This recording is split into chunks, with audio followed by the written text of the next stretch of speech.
روزہ رکھنے سے پہلے آج نیت یہی کریں کہ مولا تعالیٰ یہ روزہ میرے تمام برے اعمال کے لیے کفارہ ہو جائے، یہ ڈھال بن جائے۔ جانتے ہیں آپ اپنے نفس امارہ کو روکنے کا سب سے بہترین آلہ بھوک ہے۔ بھوک، جتنا آدمی بھوک کے ذریعے سے اپنے نفس کو مار سکتا ہے دوسری کوئی چیز نہیں۔ آپ دیکھیں اس رمضان المبارک میں بہت ساری حلال چیزیں آپ کو حرام کر دی گئی ہیں، یعنی سحری سے لے کر افطاری تک۔ میں یہ نہیں کہہ رہا کہ شراب پینا حرام ہے، نشہ کرنا حرام ہے، وہ تو پوری زندگی بھر حرام ہے، لیکن آپ کو چاول روٹی تو حلال ہے نا، سبزے سیب پھل فروٹ تو حلال ہے، لیکن یہ حلال چیزیں بھی اللہ نے آپ پر حرام رکھی ہیں، روزے کے عالم میں نہیں کھا سکتے۔ سحری سے لے کر افطار تک یہ حلال لقمے، پانی تو حلال ہے، پاک ہے، لیکن آپ کے لیے روزے کے عالم میں حرام ہے۔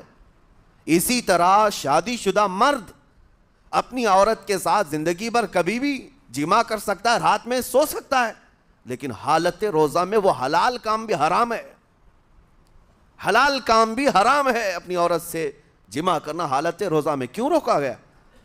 کھانا پینا بھی حلال تھا، عورتوں کے ساتھ شباشی بھی حلال تھی، لیکن روزے کے عالم میں ان حلال چیزوں کو روکا گیا۔ تو آپ سوچ سکتے ہیں اس چیز کو، سوچ سکتے؟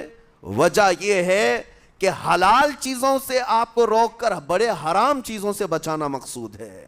آج اگر اپنے آپ میں اتنا کنٹرول کر لے جاؤ کہ چند حلال چیزوں سے دن بھر بچ سکتے ہو، انشاءاللہ رمضان کے بعد بڑی حرام چیزوں سے بھی اللہ آپ کو محفوظ رکھے گا۔ میرے عزیزو، برا ہے ان لوگوں کا جن کو میرے آقا صلی اللہ تعالیٰ علیہ وسلم نے دعائے ہلاکت فرمائی ہے۔ اس سے بدنصیب کوئی ہو سکتا ہے جن کے لیے رسول رحمت صلی اللہ تعالیٰ علیہ وسلم کی دعائے ہلاکت ہوئی ہو؟ حضور صلی اللہ تعالیٰ علیہ وسلم ایک دن مسجد نبوی شریف میں تشریف لے جا رہے تھے، منبر پر آپ نے قدم رکھا، آمین کہا، پھر دوسرے زینے پر قدم رکھا، آمین کہا، تیسرے زینے پر قدم رکھا، آمین کہا۔ خطبہ مکمل کیا، صحابہ نے پوچھا یا رسول اللہ صلی اللہ علیہ وسلم ہر زینے پر آپ قدم رکھتے ہوئے آمین کس لیے کہہ رہے تھے؟